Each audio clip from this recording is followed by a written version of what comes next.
Welcome to patch 4.4 everyone, and actually I'm a bit surprised how quick the servers came up, and so far there haven't been any issues yet. Fingers crossed there aren't any game-breaking bugs, but I'm sure those will come up in time. Anyways, in today's video we are going to go over the brand new ISO-8 interface menu, and we are going to be featuring my Black Order team and getting them equipped with all of the new ISO crystals and classing them up, and then we're going to be taking them into battle in my arena shard to test out these new classes to see how they work so far and if there are any initial bugs. In the future there will be more videos relating to ISO, as I think each character will have their own considerations when choosing what class you want to give them, so keep an eye out for more ISO videos down the line. But without further ado, let's jump right in. And so just very quickly, before we jump right in, I did want to point out that they did change the daily objectives a little bit to include these ISO-8 campaign energy refills as part of the Villains United missions objective, and also for the arena battle. So you're getting 30 of each, which is actually more than you need for one full refresh, which is usually about 50 of these packs. So every single day you're going to get enough of these to get one free energy refill for 120. So keep in mind that you're going to be needing to balance your power cores really between the two different energy sets, because you're only going to get 120 energy for, you know, whichever energy set you choose. So if you are farming a lot of ISO-8s, especially near the beginning, keep that in mind that you might need to sacrifice some power cores in the actual campaign energy field and not be able to do so much there. So just wanted to point that out for you guys before we jump right in. And also, while we're at it, I did want to point out really quickly, this is my Arena Black Order team here. I did want to take note of their power. So their team power is 482k right now, and this is all before we do the ISO-8 stuff. So I just wanted to put that there so that we can see what kind of team power they do jump after we equip all of the ISOs, the level 1 ISOs, and get them upgraded to their classes. Just want to see how much this might change once we do actually finish the ISO portion. So that's the second part there, and now we're actually going to jump into the real stuff. And here we are with the Black Order in the roster menu. Now, unfortunately, Thanos doesn't appear when you start by Black Order, so we'll be doing him last. But we are going to start off with Ebony Maw now, because he is one of my best characters here. So as we go in here, you notice that there is the new ISO-8 field, so this is there. If you've gone through the tutorial, then you'll have been forced to, I think, upgrade Shield Medic when you go into your roster. But let's jump right in here. And we do have the ISO-8 interface. Now, I am a little bit in the way. I'm going to try and move myself over here. This will probably be a bit better. Hopefully I'm not blocking too much there. And so we see the stats here. So once you start equipping the stats for your ISO-8, you're going to actually see what your current stats are, which is on this field. And then after you upgrade, it's going to be on this. So you'll be able to see, it's kind of like, not quite like StarTech, but you'll be able to see what the differences the ISO are making in terms of your overall stats. So I did farm enough for all of my characters out of the gate. I did spend a fair bit of extra cores. I think I did about 3 100 core refreshes on the ISO energy just to get enough for all of my characters for the Black Order. So that's kind of how much you're going to need to spend for the first team anyway. So let's jump in and equip our crystals here. So in case you don't have any, you can always click the find button. This is very much like gear, and it'll tell you what kind of campaigns you need to run in order to do that. So this is the ISO-8 1.4 and 2.4 that has this support armor. So if you watched any of my previous video on ISO-8, the tutorial for that, there is a total of 25 crystals. There's 5 traits and 5 crystals, so multiplied, that's 25 total crystals at the level 1 field. And you can also get these in these sort of ISO orbs, which will become available later down the line as well. So we do have that. We're going to equip these here.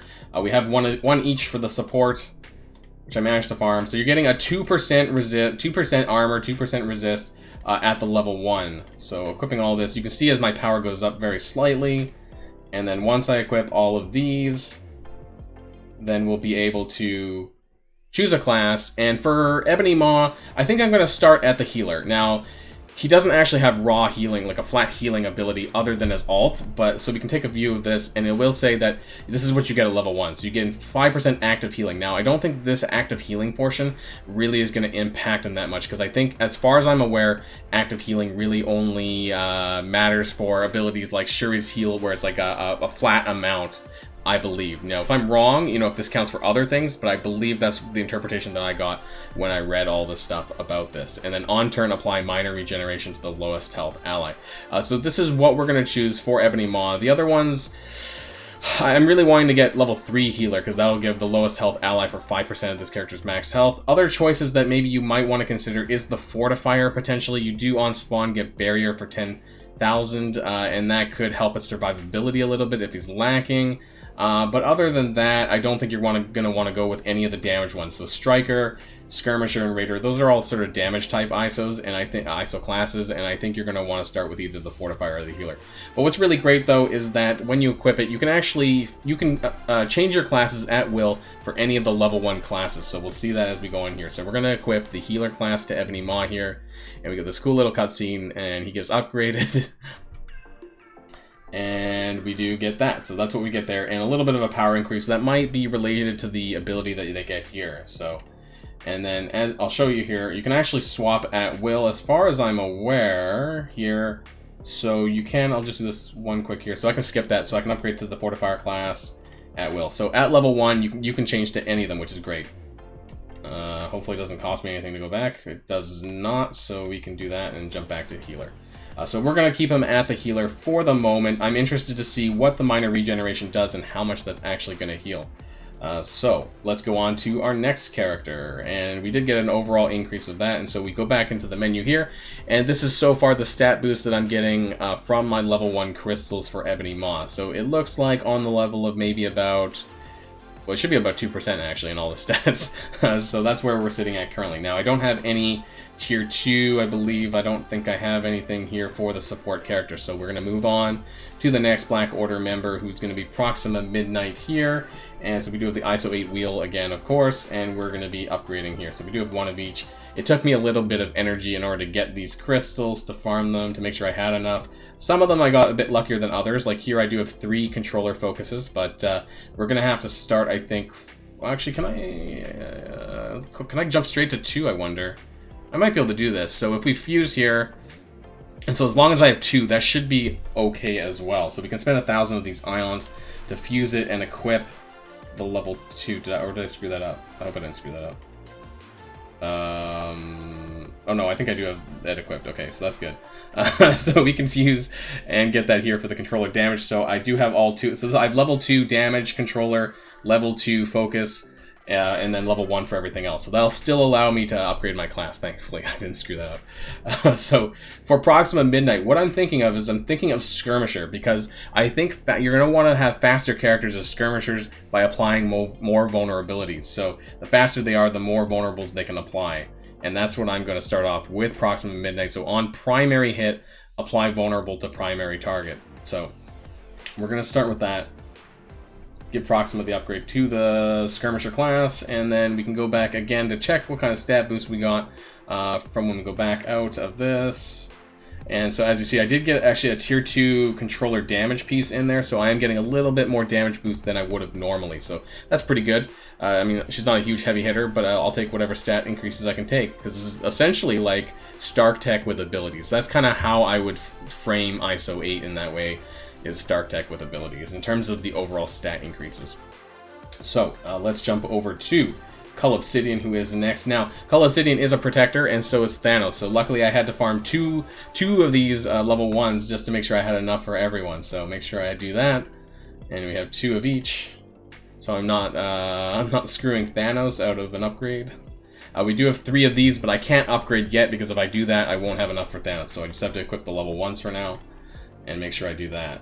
And then for Cull Obsidian, I think my opinion is that I'm probably going to leave him as a Fortifier to start, and that's only because I want to work my way up to some of these other ones, which are pretty good. So 4% barrier on turn, that can be quite a bit, because Cull Obsidian does have a lot of health. Now, some other options for Cull Obsidian that I would consider actually is Striker, because he is actually a fairly damaging tank. Like, his damage abilities actually do quite a bit of damage, so that's a lot of me saying damage, but in general, that would give you a 15% increase at level 5, even for his basic and his alt. They hit pretty hard, so that could be a secondary consideration for you for Cull Obsidian. But just to start, we are going to start with Fortifier. I don't see any of the other ones being really all that good for him, because he is a little bit on the slower side. So if he's going to take anything, it probably would be Striker, but we're going to start with Fortifier just to begin with.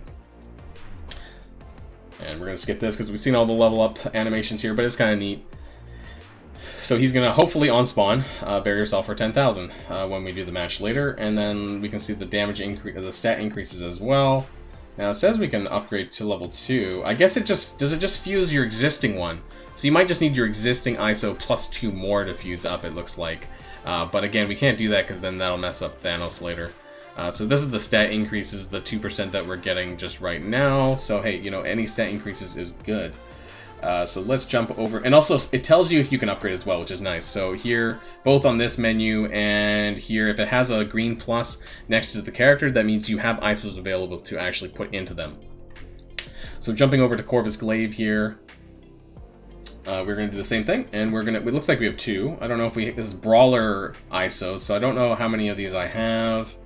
I have at least 1, it looks like, for each of them. Yeah, I wasn't super lucky with my drops.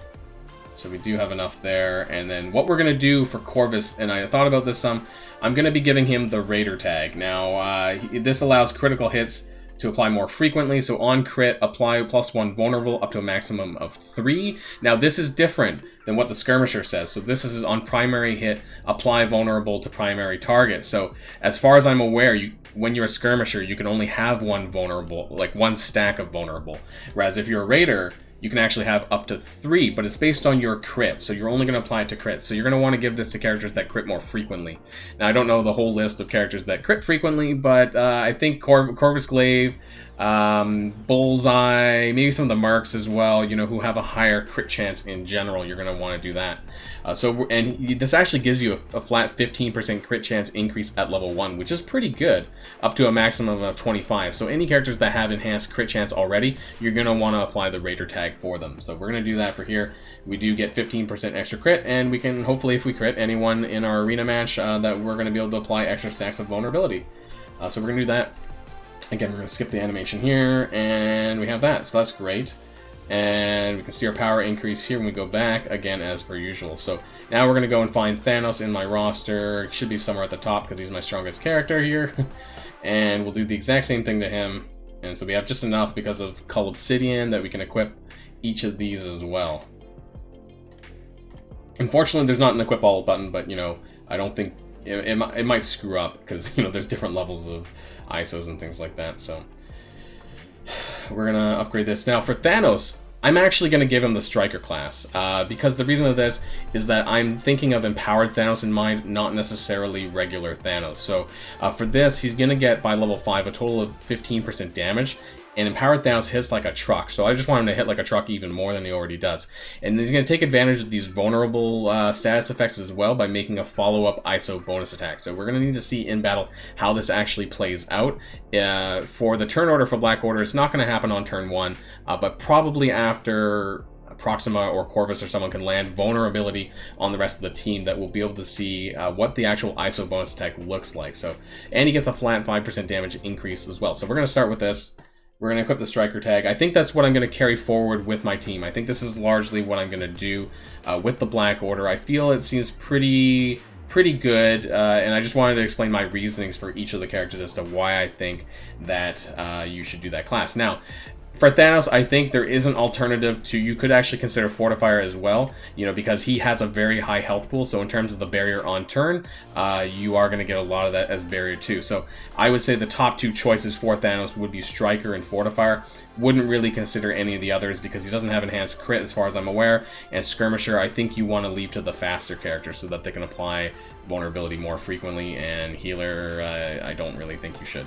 So definitely either Striker or Fortifier. Me personally, going for Striker. Now, if things change in relation to PvP down the line, then we'll have to take that into consideration when it comes. But for the moment, this is my consideration. So those are all of my characters upgraded. That's Thanos with getting a little bit of a stat boost there. Quite a bit on the damage, but that's because he's getting that from Striker, the 5% damage increase. So it's actually really good that you can actually see that 5% in the trait window, or in the stat window here too, which is really nice. So that's all 5 of my characters for the Black Order. We're going to jump over to the arena where we're going to test this out and see what actually, what kind of a difference this makes currently. Alright, so we're back here in the arena window here, and I moved myself back over to the bottom left corner since I'm no longer in the way of things.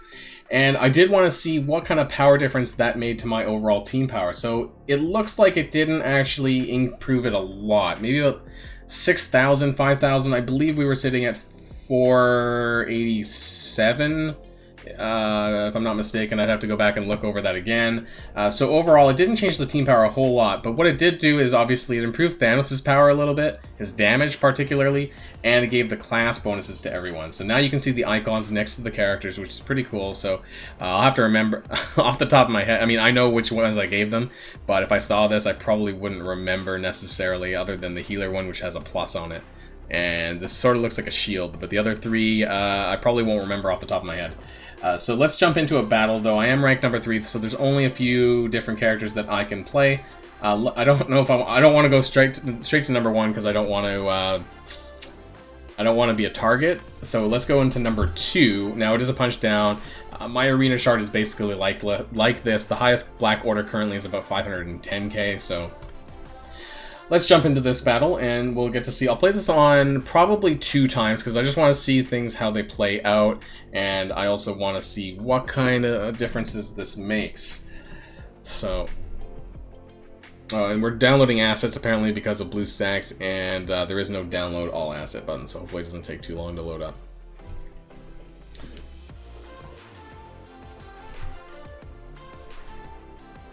Alright. Hopefully we can jump in here. So let's get this onto 2 times mode here. And, or maybe 1 times to start, actually. So here we are. So you can see some of the new icons are pretty nice as well. I'm afraid of timing out if I play too slowly, though. Let's go into 2 times. And we're going to start as we normally would with the Black Order. So I'm going to be focusing on trying to get Ebony Maw down. But let's get that basic down over here. And we do got these new fancy bleed icons, which is really cool. So I'm kind of glad that they have this little blood drop icon now. Did manage to land a bleed on Cull Obsidian here. Okay, so I think as long as you're the skirmisher, I think that you only get it on the primary hit, not the rebounds and things like that, unless you're a raider. Because if you remember from the campaign event, that Punisher actually did apply it to everyone on his ult, but he was a raider class. So let's try and focus this on Ebony Maw. He didn't get... Oh, he did get the vulnerable, so it just appeared there now.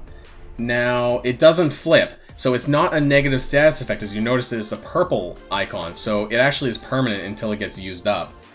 So let's do what we normally do, which would be just to flip this. We do have a minor regen. That's a minor regen, isn't it? On Proxima, I think it is. Yeah, so it does have its own tag. Minor regeneration tag. And let's flip all this again. Of course, like we would normally. I think they flipped, right? I did this in the right order, I'm hoping. So they don't actually have ISO-8 yet, as far as I'm aware. And we killed that Corvus really quick. What I'm hoping to do now is I'm hoping that we can get some crits, but unfortunately we're stuck behind this Cull. But let's see if we can get... Well, we did get a critical hit, and we got another ISO-8 vulnerability, so that was nice. And so 2 characters now have vulnerabilities, so this might allow Proxima to actually remove more buffs with their basic, because that's what skirmishers do. Now, here, what's going to happen, I'm going to put this on 1 times. We're going to get a bonus attack, hopefully, on Cull Obsidian with the Striker, the follow-up attack. So you see that here, actually. Striker level 1. This attack is 50% ISO bonus attack. So let's see how it lands out. So 1... That's 157,000 damage. Wow. And then a bonus attack. Holy cow. 100,000 bonus attack. That is crazy, guys. Oh my lord. Wow, that's something. I don't want to time out, though, so let's kind of pick this up a little bit here. And so can we... It's still got the taunt on, but I don't know. Is that going to do a follow-up? Is that going to do a follow-up on Ebony Maw? Let's find out. I don't think so with the AoE. I mean, he's dead already anyway, so it doesn't matter. But wow, okay, so... That was crazy. That bonus attack did so much damage. Like, this makes a complete difference in Arena, I think. Like, okay, wait. They're just getting destroyed, so I don't know if this was a particularly good... let's see. So that should apply there. There we go. So we've got the ISO-8 vulnerable. So it looks like it's almost permanent. Like, it has a 100% chance. I don't know if it's like a focus versus resistance kind of thing. It seems like it's happening all the time. I crushed this Black Order team a lot easier than I would have normally. Normally, I would have maybe lost at least 1 character. I didn't even lose anyone this time. So that was pretty bonkers. That was just a test run, of course. I didn't know. This was my first time. Had no idea what was going to happen. I don't even know if I need to do this because I'll win the same way. But let's go into a blitz match really quick. Actually, I just want to test it out again against another team. Unfortunately, we're only at tier 7, but let's see if we can find a punch-up somewhere, just so we can maybe test this a little bit better. So let's go against this Asgardian team here, just so we can see how the team works with all the classes, and particularly the vulnerable debuff, because wow, that bonus attack with Thanos for 100k follow-up against Cull, that was quite something, and that was a lot of damage. So let's try this here, see if we get something similar. I want to test just, I kind of want to see if Corvus can stack any additional debuffs, and because Proxima actually removes positive effects already, the skirmisher buff thing is supposed to also remove more positive effects, so I don't know if that's going to happen or not. Let's play this on 2 times though, just to test it out. So he's going to go out of the gate. I'm trying not to kill people too quickly because Thanos is incredibly powerful. So we are going to get a vulnerability debuff here, and that happens on, so let's do this on 1 times again, so we can see how much damage this is actually going to do to Hela. So it's going to do an initial attack and a follow-up. So we're getting 107k, and then a follow-up, right? Okay. Oh wait, we killed Greg first, apparently. And then we should get the follow-up. Yep, even in the stealth, 69k plus an additional bleed. So it's basically just taking the damage from the basic and whatever it would have done, because Empowered Thanos does bleed on basic attack, and that follow-up attack is also doing that. So if you're giving Striker to anyone with special basic moves like Black Bolt who would clear, that would probably follow up as well with the basic attack. So that is really awesome, and that was just crazy. Let's speed this up a little bit. Let's just flip, I guess. I just want to kind of have the match go on a little bit longer, where possible. Has Corvus even taken his turn yet? I don't even know. I don't think so. Okay. Come on. Come on. Okay, so we're stuck behind... We're stuck behind Sif. Do we get enhanced crit hits? Let's just see what happens. Oh, we're gonna kill her anyway. Okay, maybe not. Raider crit. Okay, so got enhanced. It actually tells you when you get a Raider crit, it looks like. I'm gonna kill everyone. It doesn't. Okay, so that was maybe a little bit of a bad example, but you know what we did get to see is we got to see some of the vulnerabilities applied, and we got to see how much damage that Empowered Thanos can do with that follow-up bonus ISO attack, and that's really bonkers. Like, I think giving him the Striker class was really the best decision, probably. That amount of extra damage is pretty bonkers, and that's going to make a huge difference when it comes to Arena particularly as well. So that's all for this very quick video on the Black Order and ISO-8. Let me know what you guys think, though, because I think this is just the beginning of the ISO-8 tutorials. You know, I wanted to get my Black Order up and ready because of the Arena mode and stuff like that, so now that they're on the defense, hopefully they have the classes there. And hopefully I can win a bit better than some of the other people who may or may not have their ISOs unlocked yet for that team. So let me know what you guys think, and if you think that maybe my class choices were wrong, feel free to put that in the comment section below as well.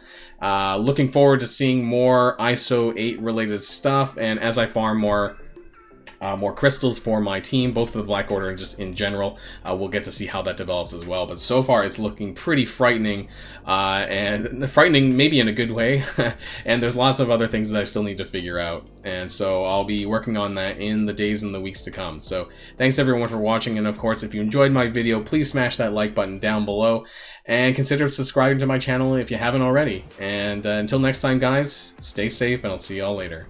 Well, I'm signing out.